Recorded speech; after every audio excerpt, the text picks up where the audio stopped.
You're watching Well Traveled Life. We're Jonathan and Jennifer, and we are coming to you from the top of the world, Honningsvåg, Norway, in the Arctic Circle. Honningsvåg is a cruise port, and your ship will be able to dock right in the city.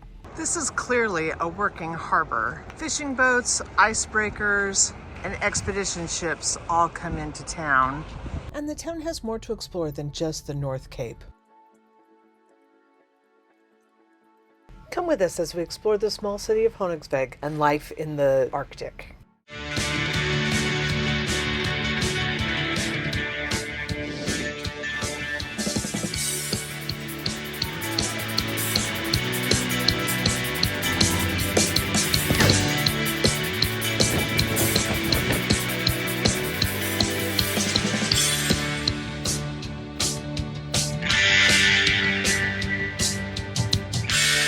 At the top of the world, in the northern pole of the planet, lies the Arctic region.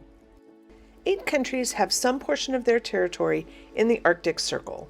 Those include Russia, the United States, Canada, Denmark, because Greenland is still under the Kingdom of Denmark, Iceland, Sweden, Finland, and Norway. While Honningsvåg sits at the top of continental Europe and calls itself the northernmost city on the continent, it is not the most northern land mass or even the most northern city. With more than 10,000 inhabitants, Hammerfest considers itself to be the northernmost city. And truly, Longyearbyen is the most northern city in the world. There is even some discussion that because it is such a small city with only 2,500 population, it really isn't a city at all. So there's some great debate within Norway about what is the most northern city. But Honningsvåg is claiming it as their own. But Honningsvåg is the gateway to the North Cape. And the North Cape is considered the most northern piece of land on continental Europe and opens out into the Barents Sea and onto the Arctic Ocean. The Arctic Circle lies on the latitude of 66 degrees, 33 feet, and 39 inches north.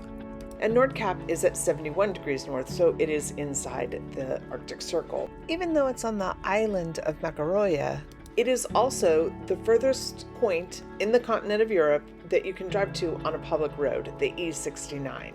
Many people get there on tremendous road trips, but you can also go by cruise ship. If you are going to North Cape, your port will be Honningsvåg. You will not dock at the Cape. And that's because the North Cape is literally a 300-meter cliff over the ocean. There would be no way to dock there, but you can drive by ship or by boat. So there's ways to see the Cape from the top and from the bottom. Honningsvåg has a subarctic climate, meaning that it has very, very severe cold winters and cool to cold summers and no dry season. We were here in July and it was wet, windy, and cold. You will be greeted in port by the flags and the trolls. There is a souvenir shop right there, as well as the visitor information center. If you haven't already booked a tour, this is a good place to stop, get brochures, ask questions, and find a bus that would take you over to North Cape. And most people do want to go to North Cape just to be able to say they've been there. But to be honest, in weather like this where there's no visibility, you aren't going to see anything. That cliff is 1,000 feet above the water, and if the visibility is poor, you're not going to see the water. So let's give you some other things you can do in town that might make up for the bad weather. The Arctic's main industries include non-renewable resource mining and commercial fishing. The king crab industry has been an interesting one for Norway. This is actually an invasive species that comes from Russia. In the 1960s, Russia introduced this red crab, and it has traveled from Russia and begun to take over the seafloor in Norway along these North Cape fjords. And the problem with it is that it eats a lot of the starfish and sea cucumbers and other bottom-dwelling plants and animals that serve to burrow in the sand below. They break up that sand and oxygenate the water. So without that oxygenation, you have the potential to lose some other species. The other thing is they have really seen a decrease in cod since the king crab boom has happened. And so there's a real trade-off. Cod doesn't make as much money as king crab by weight, but it's been a longer source of income. So there is some debate about the boom that king crab has brought to the Arctic region, but the damage it could be doing in the long run. So there is a lot of discussion now about trying to keep the king crab away from the Lofoten Islands, which have a huge cod population and where they really rely on cod fishing for their support. Having said that, many local fisher people have taken on tourism as well as their king crab fishing. So you can go in a boat and go out king crab fishing and then come back and taste what you catch. And if you don't find anything out there, they have aquariums where you can see the king crabs in captivity. There is a king crab aquarium where you can actually handle those monstrous crabs, as well as a lot of boating activities.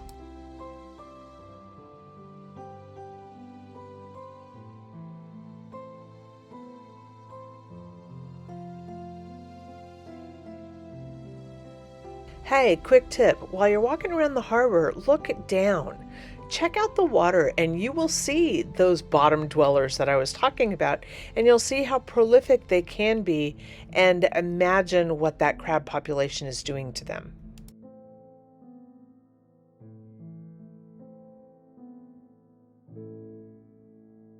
Honningsvåg does have a strong arts culture. We were surprised to see really beautiful sculptures and public art all along the foreshore.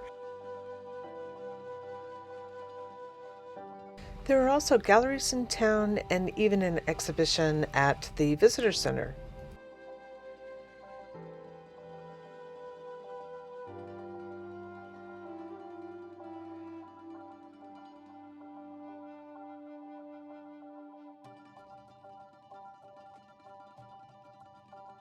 And we saw the theater production made possible by local young people practicing the art of telling their history through song and dance. The residents of Honningsvåg often get asked about life at the top of the world, and so they've put together a community performance done by the young people of the city. It chronicles life in the Arctic through dance and music and the sharing of their lives. How would it live here and our history? So 250 kroner, it lasts for 45 minutes, and it's really warm and cozy inside. We have Norwegian waffles and coffee as well. It's a perfect activity for this gloomy weather. Along the piers in the central part of Honningsvåg, you'll find these 3 fishermen's station buildings. These 3 buildings are emblematic of the architecture from before World War II. In 1944, the area was bombed and almost completely destroyed. And these 3 buildings were rebuilt to signify the architecture of the times before the war. They now house artists and cafes and are cultural icons for the community.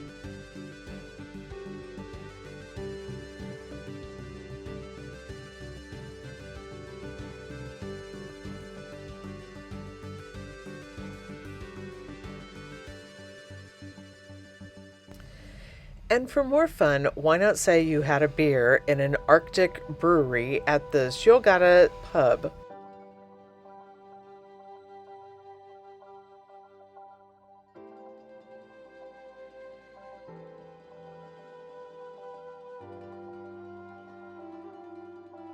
Visit the Nordkapp Museum for a history of WWII Island from the time that mankind first arrived in the Stone Age to the rebuilding of Honningsvåg after the city set fire in World War II.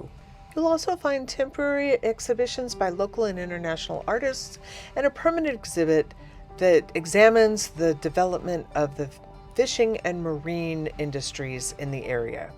Even in the middle of the summer, there's nothing more festive than spending a cold day in an Arctic Christmas house. Find Arctic souvenirs, locally made by hand and inspired by nature. And finally, like I do in many cities, I just walked the neighborhoods in town to get a sense of what life is like. There is one hotel in town, but you will find other venues for food and drinks. The architecture in these small houses is just charming and quaint. The bright colors, which will make them stand out in the snow of the winters. These pretty flowers are proof of summer. Even though the temperatures are below 50 degrees and it's rainy and misty, spring survived.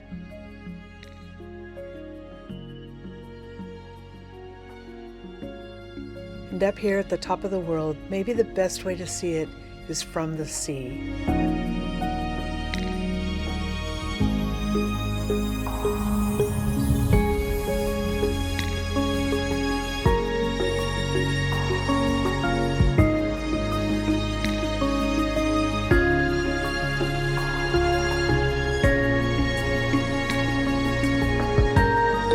We were able to get out on a boat and we saw North Cape from below. Where the Atlantic and the Arctic Oceans meet, waves crash against those towering cliffs and you can look up to see the ends of the earth.